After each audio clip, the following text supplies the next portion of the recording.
Dízimo é sobre o valor bruto ou líquido? A questão se o dízimo deve ser calculado sobre o valor bruto ou líquido do seu salário é um tema frequentemente debatido entre cristãos e diferentes igrejas. Aqui estão algumas passagens bíblicas que podem ajudar a esclarecer essa dúvida.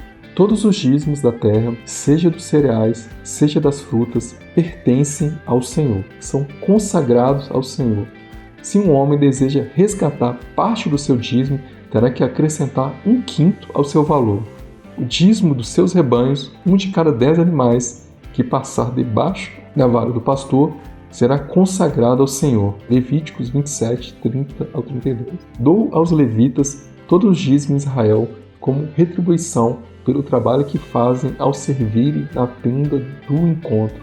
Números 18 e 21. Dei e será dado a vocês uma boa medida, calcada, sacudida e transbordante será dada a vocês, pois a medida que usarem também será usada para medir vocês.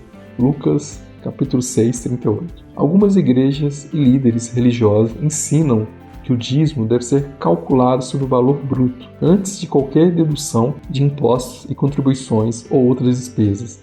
A ideia por trás disso é que o dízimo é uma forma de oferecer a Deus os primeiros frutos de todos os seus rendimentos. Outras igrejas defendem que o dízimo deve ser calculado sobre o valor líquido, após as deduções de impostos e outras despesas obrigatórias. A lógica aqui é que as deduções, como impostos, não são rendimentos que ficam à disposição da pessoa.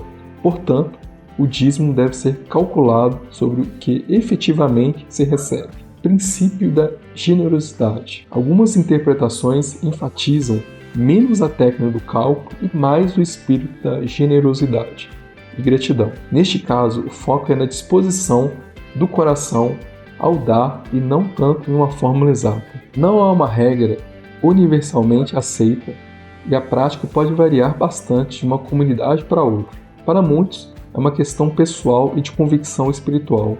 É aconselhável buscar orientação com o seu pastor. Deixando aqui a minha opinião sobre esse assunto. O dízimo deve corresponder a 10% do valor bruto do salário, não do líquido, pois os descontos, como INSS, Vale Transporte e Vale Refeição, são benefícios para o trabalhador. Devemos dar o dízimo de Vale Transporte e Vale Refeição? Na minha opinião, sim. Deve-se considerar que o dízimo é calculado sobre valores que representam ganho ou lucro. Como o Vale Transporte e o Vale Refeição são benefícios adicionais ao salário, eles também devem ser dizimados. No entanto, como já há um desconto no salário para esses benefícios, 6% para o transporte e uma porcentagem que pode variar de empresa para empresa para Vale Refeição, o correto é calcular o dízimo sobre o valor total do benefício e subtrair o desconto, então dizimar a diferença. Exemplo, se você recebe R$400 de vale-refeição, mas tem R$40 descontado do seu salário, o dízimo deve ser calculado sobre R$360 e o resultado do dízimo vai ser R$36. Devemos dar o dízimo sobre empréstimos? Não se deve dar dízimo sobre empréstimos, pois já se dá dízimo do dinheiro usado para pagar o empréstimo. Se o dízimo fosse retirado do dinheiro emprestado e posteriormente do dinheiro usado para pagá-lo, estaremos dizimando 2 vezes. Dízimo de adiantamento é o famoso vale.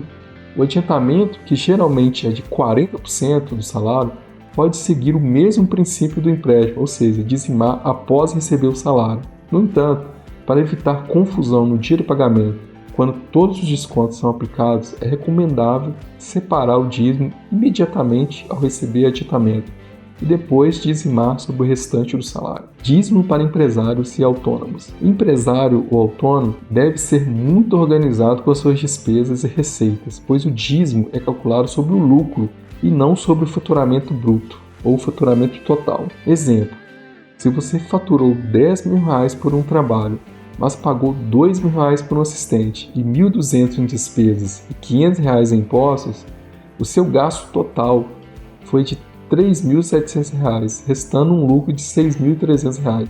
Assim, o dízimo será de R$630, não de R$1.000. Como o empresário deve dar o dízimo dos empresários não é calculado da mesma forma dos funcionários. ele deve ser retirado do prolabore ou do lucro da empresa, e não do faturamento bruto mensal. Na minha opinião, o dízimo deve ser calculado sobre o prolabore. O lucro da empresa deve ser utilizado para pagar impostos futuros ou reinvestir para o crescimento da empresa, ou ter caixa, dinheiro no caixa para sobreviver em momentos de crise na economia. Devemos ser fiel nos dízimos e nas ofertas, lembrando que Deus olha a intenção do coração e não o valor ofertado, como vemos em Marcos capítulo 12, do 41 a 44. Jesus sentou-se em frente do lugar onde eram colocadas as contribuições e observava a multidão colocando dinheiro nas caixas de ofertas. Muitos ricos lançavam ali grandes quantias. Então, uma viúva pobre chegou-se e colocou 2 pequeninas moedas de cobre, de muito pouco valor. Chamando a si os seus discípulos, Jesus declarou: afirmo que essa viúva pobre colocou na caixa de oferta mais que todos os outros. Todos deram do que lhes sobravam, mas ela, da sua pobreza, deu tudo o que possuía para viver. Espero que esse vídeo tenha esclarecido as suas dúvidas sobre o ato de dizimar. Se você tem uma opinião diferente ou concorda comigo, escreva nos comentários. Terei o maior prazer em ler o seu comentário. Muito obrigado por assistir até o final esse vídeo. Assista o próximo vídeo aqui do canal. Dízimo é coisa do Velho Testamento? Que Deus te abençoe.